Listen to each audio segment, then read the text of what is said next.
Welcome to the Stay-at-Home Nurse Podcast. I'm your host, Deanna Cooper Gillingham, bedside nurse turned lifestyle entrepreneur. I started my career as a nurse in 1994 and worked in a variety of settings, eventually landing a dream job as a work-from-home case manager.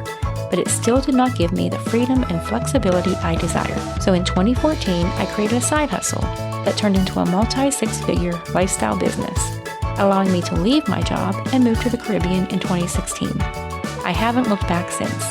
I now travel the world while running my business. I have fulfillment, freedom, flexibility, and fun. I want the same for you.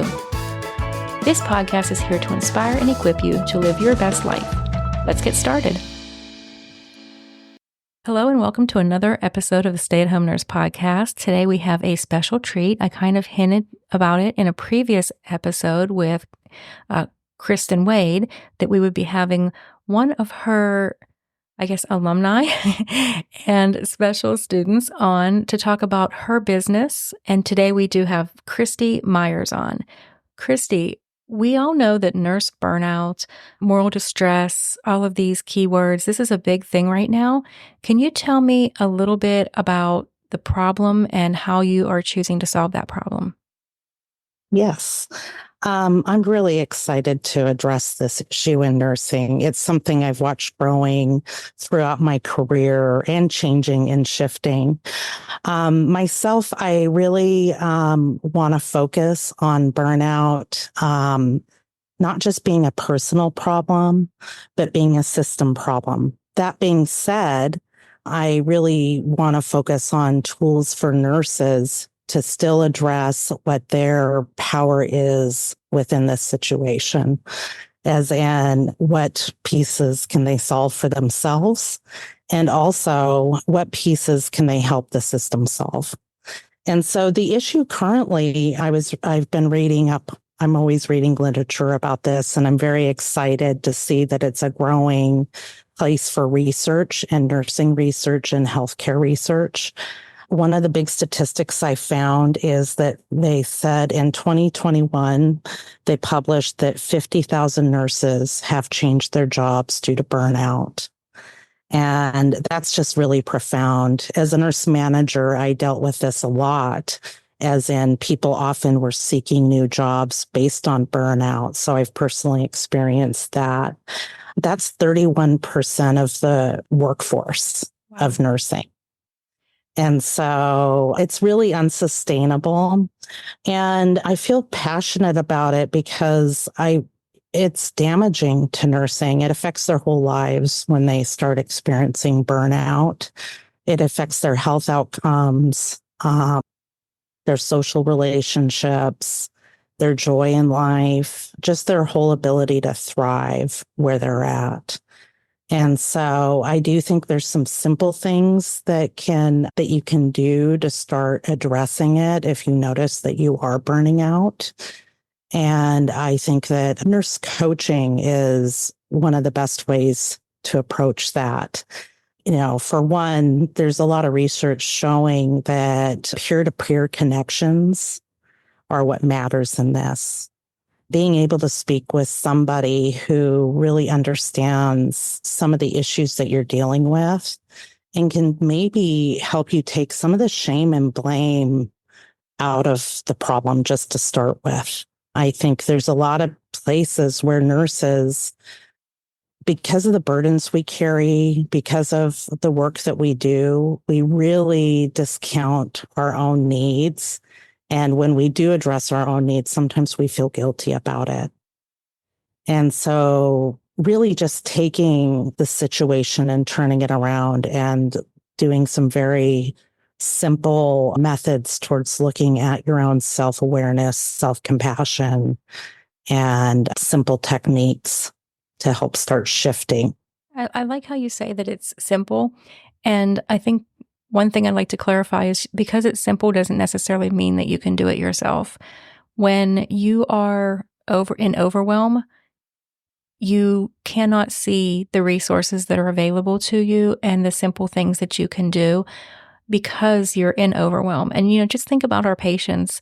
A lot of our patients, as a case manager, I would see patients and I would do things for patients that I wouldn't do when I first took them on as a client, I would do things I wouldn't do later because I want to empower them to do for themselves. But when you're in overwhelm, sometimes just making a phone call and scheduling a doctor's appointment and being put on hold and not being able to get the right person and getting all the little push number this for this and this for this, it can be overwhelming to a patient who just got out of the hospital. They're frustrated, they're overwhelmed, and that you're asking them to do all these things that are not easy because we all know it's not easy to make a doctor's appointment anymore. And now by the time I discharged them from case management, they were doing that on their own.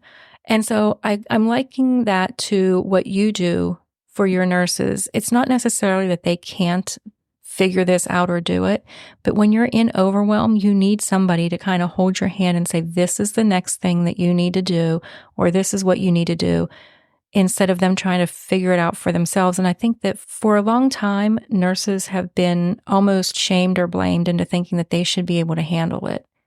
And what I'm hearing from you is that you're taking that shame and blame away and giving them action steps that they can take so that they can now feel in control and maybe guide their careers the way they want them instead of just reacting to everything that's coming at them. Yes, absolutely. Some of those things include why you can't do this by yourself is often we need to debrief. We need to share our story. We need to actually be heard. We do that for everybody else. And we offer that deep listening that we do with our patients so that we can reflect back to them what some of the solutions might be, but they're their solutions. They're not just coming from a space of directing a person with an intervention before you've heard their story. You know, integrative nurse coaching really looks at the whole person and recognizes that there's the physical component, the mental component, your social pieces, your culture, the environment that you're in, which can include your home environment or your work environment. And until you really have listened to somebody, you're not going to be able to know what is the right information for them. So as I said, there's simple techniques, but what is the simple technique for that person as an individual? Once you've heard their story and once you've helped them maybe even hear their own story, because just in the process of telling your story, debriefing, coming up with an idea of a goal, sometimes often you open up a deeper knowing of what your real goal really is and what your own needs are. And nurses, we are adept at knowing how to intervene to create health and for the whole person and the whole body. However, they need that process to go through to maybe discover that. And that's not always something that they feel comfortable doing at work with coworkers or with their employer, because again, there's not that feeling of comfort that I can trust this person is not going to use this information maybe for something that I don't mean it to be meant for. And so that asking for help or appearing weak at your place of employment is not necessarily the option most nurses would want to take, I'm guessing.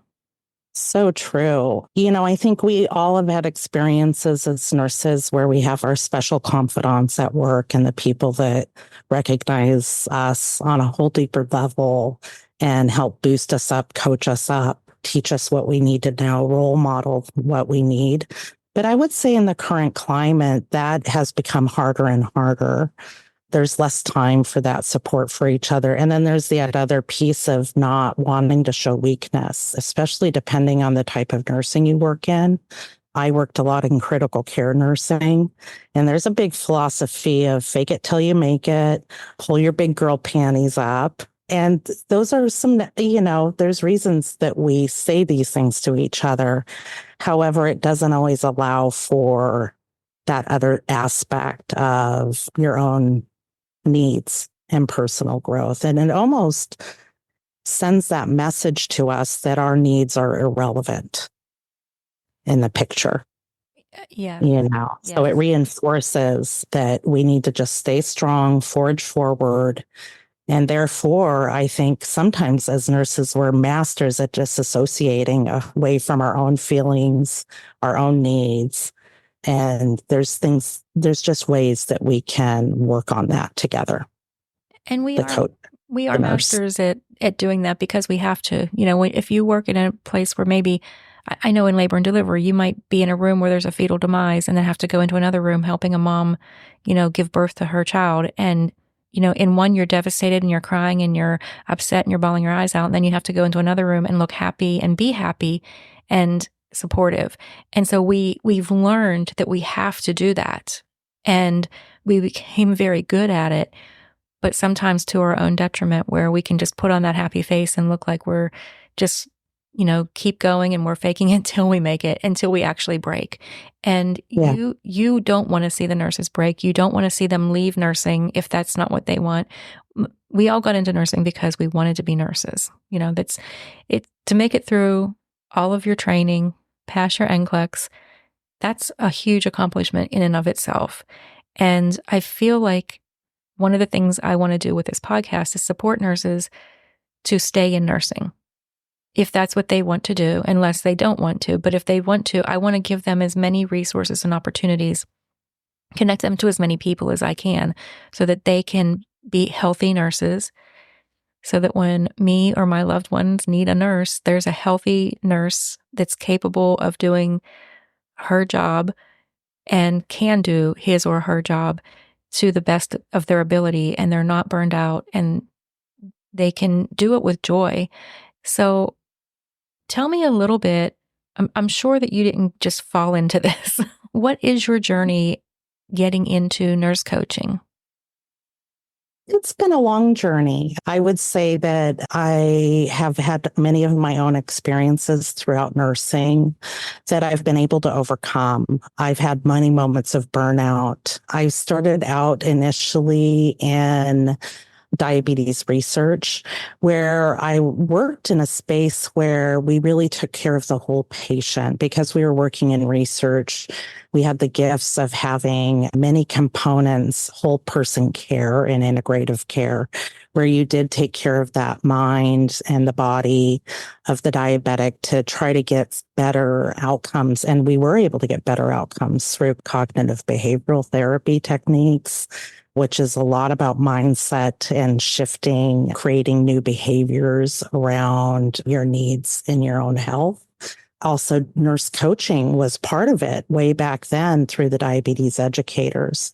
Those were the nurses that inspired me to become a nurse, because I saw the impact that they had on their patients when they were able to listen to them and understand the world that they were living in, and help them come to solutions for being healthier based on their own individual needs. And then I got into traditional nursing in the hospital, and it was just a whole different thing. While I always tried to integrate that whole person into the care, there's not always space for it. I became a NICU nurse, and I really loved that because you really had a lot of impact on actually that baby's life, because you were part of, sometimes I felt like I was part of the family of that person, because they'd stay with us for 90 days.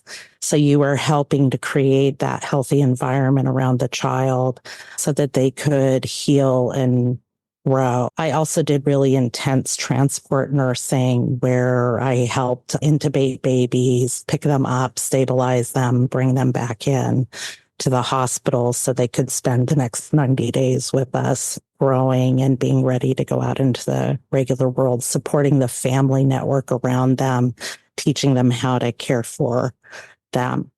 Then I went on to ICU, and from there I was actually injured. And so I learned a lot about injury and chronic pain and mindset around that, and practices beyond just taking medications. Physical therapy, exercising, breathing, just all kinds of different ways to heal myself. And I looked back at some of my critical care work and was like, oh, I wonder if I had had some of these practices in place, would I have even been injured? I could have really used some of these tools well before becoming actually injured. And I started to recognize also that I was burning out because I was just burning the candle all the time. I was always on to the next achievement at work, putting in the extra hours, always kind of sacrificing my own needs for my growth as a nurse, which was a need of mine. However, but also for the team, always making sure that we covered that extra shift.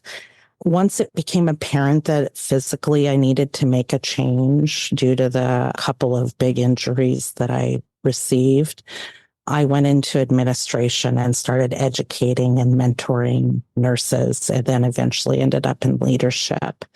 It's interesting because you think burnout is only at the bedside. Our physicians are experiencing it, our nursing leaders are experiencing it.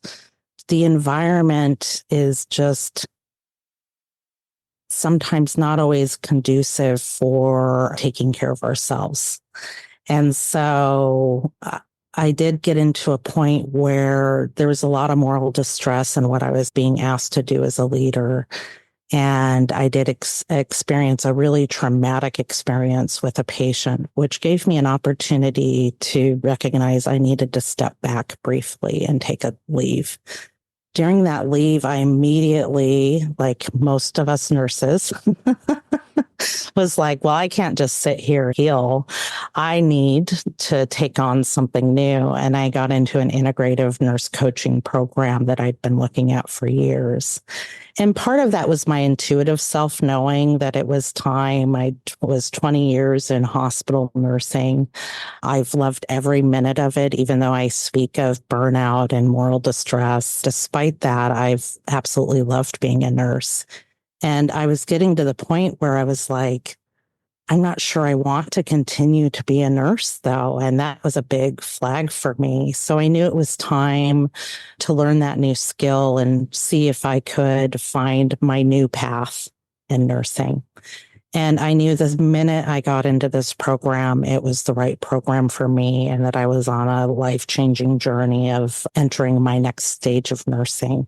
Part of the integrative nursing coaching is not necessarily, people think because it says nurse coach, that it's just coaching nurses, but it is actually evidence-based theory around how we coach our patients as nurses. And there's a big philosophy that there's a lot of coaching out there in health and wellness, but who's better prepared than a nurse to offer that health and wellness coaching with the nursing knowledge and experiences that they carry, the knowledge of the body, their holistic view of how to take care of somebody.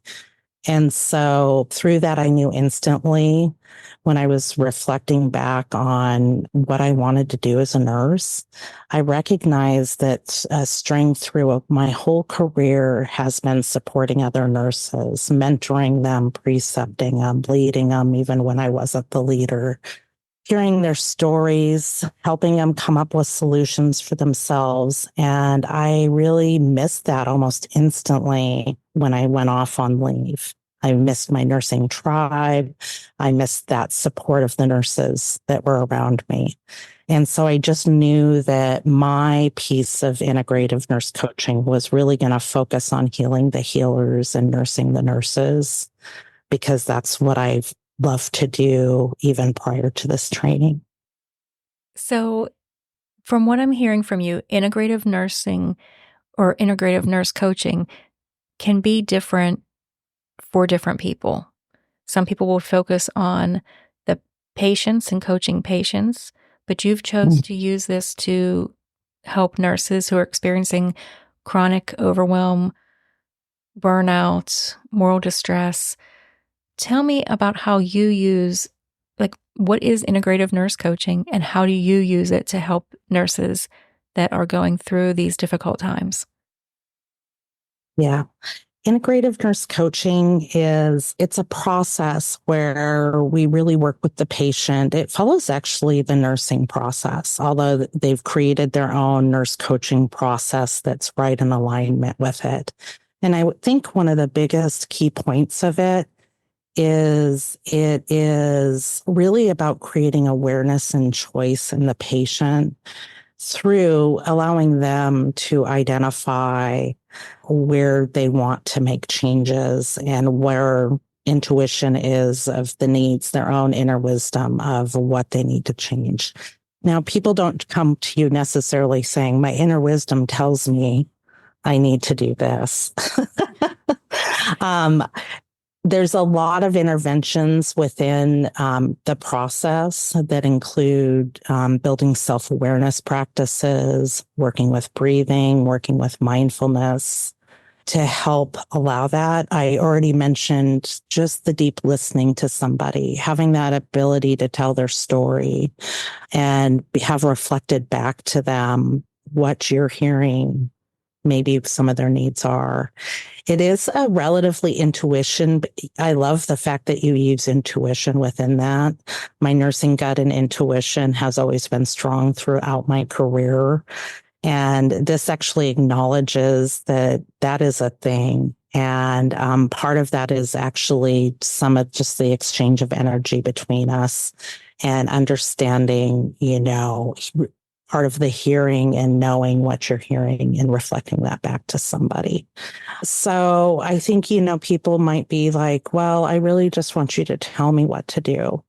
But until I know what you're experiencing and what you're wanting to change, I wouldn't want to prescribe just a blanket plan to burnout for you and recovery, because for each person, it might be something different. Also, we use SMART goals within it to obtain the goals once we identify goals, if we do goal setting as part of it. But it is recognizing that body, mind, spirit, and cultural and environmental piece to what you need to change. So, for instance, somebody might say, sleep is the most important piece of what I want to work on. So we can work on something as simple as sleep, but you recognize that sleep is going to hit every single aspect of the rest of your life. There's a big correlation between sleep and burnout. And it's kind of like what comes first, the chicken or the egg. It's lack of sleep makes burnout worse, or creates burnout, but then it just cycles through. And so, again, you really pick the different interventions based on, what the person's readiness for change is. So again, that's real theory based and evidence based on stages of change within the person. And we know that people change best when they identify the change that they can make, but that's a facilitated process. So if that makes sense. Yeah, it makes perfect sense. And is this something that is preventative? Is this something that is after somebody has experienced? Like, when does the integrative nurse coaching come into play?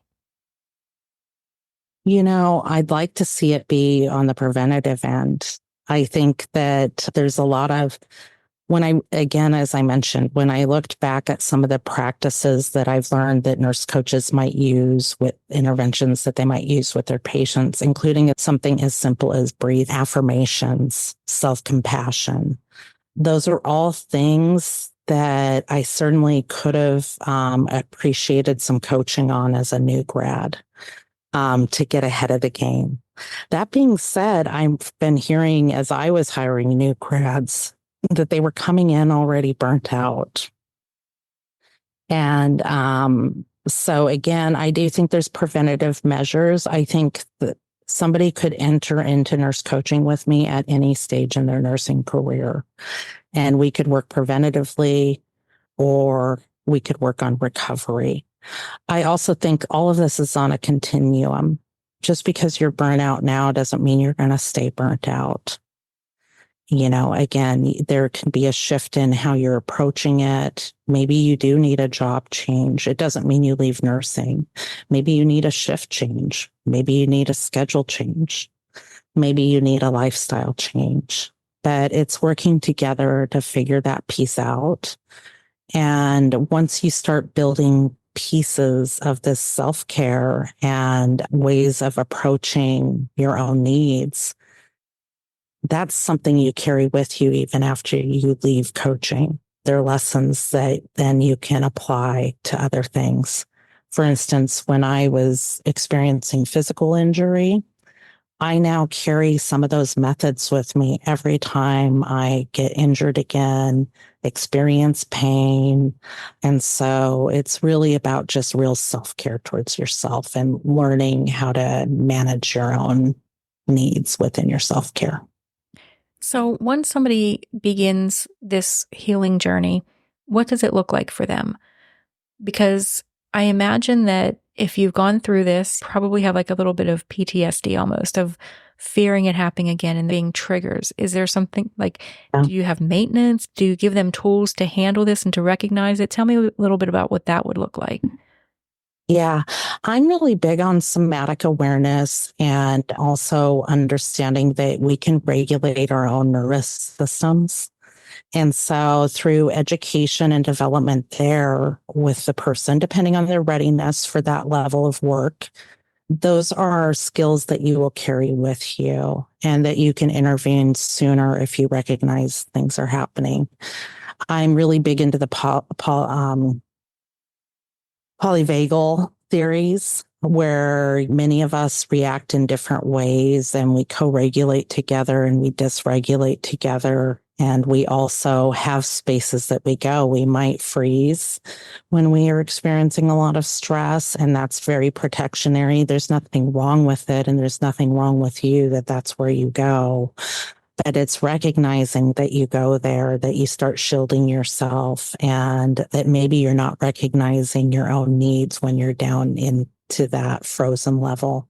Or you might be more reactive, or you might vacillate between all of these things. So working together, we can identify where do you go with that? Do you experience some somatic issues related to that dysregulation? And how do you grab control of those things?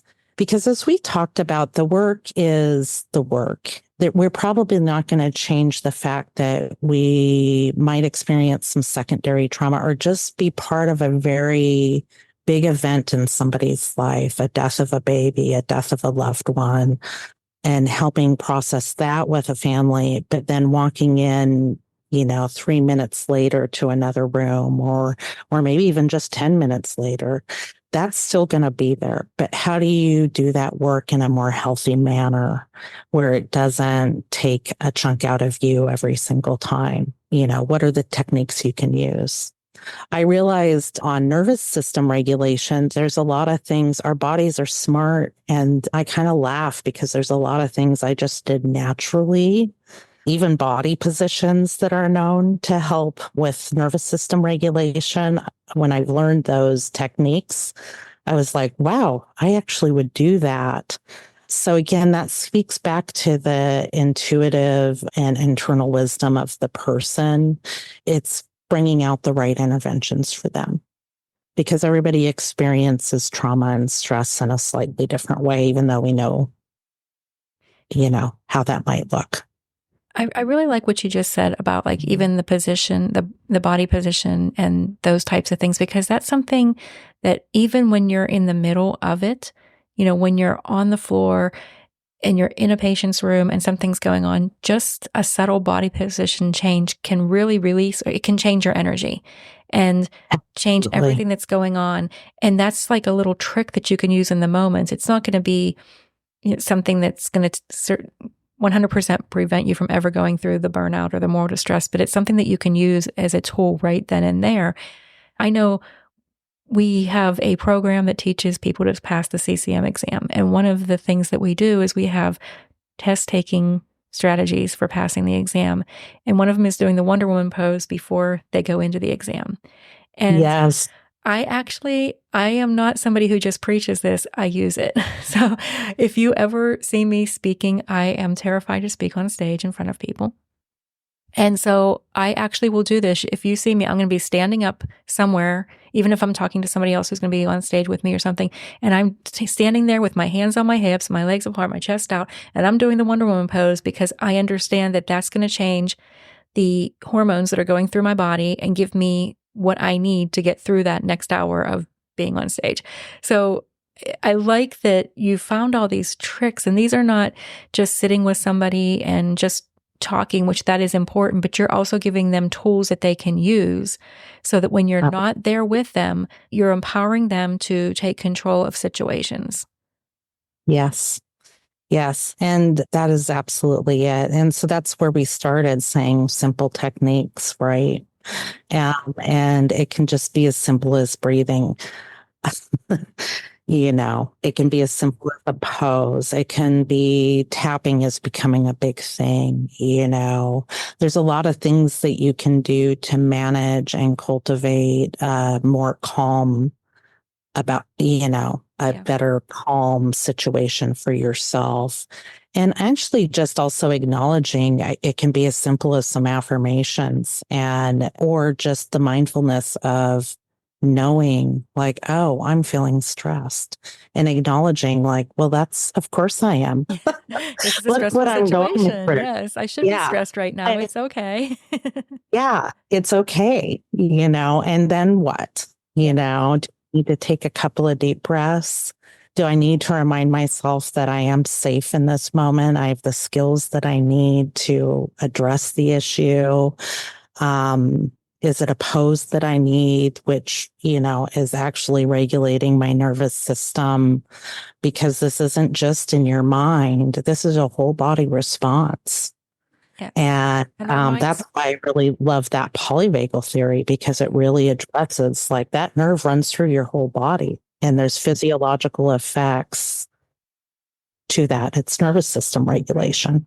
And it's also the self-talk that we do. Something as simple as you're driving into work, listening to some maybe positive music that makes you feel good and telling yourself that you're going to have a good shift, that you have everything you need in your brain to go and, take care of your patients, that you're smart, all these little things that we tell ourselves. Because if you go into that same shift and you're listening to angry music and you looked at the schedule and you don't like any of the people that you're on with, and you're going to get the worst assignment and you're telling yourself all of this, it will become a self-fulfilling prophecy, because we do have power to tell ourselves what we're going to experience. And when we do, our minds will look for that and try to find that, so that our mind does not want us to be a liar.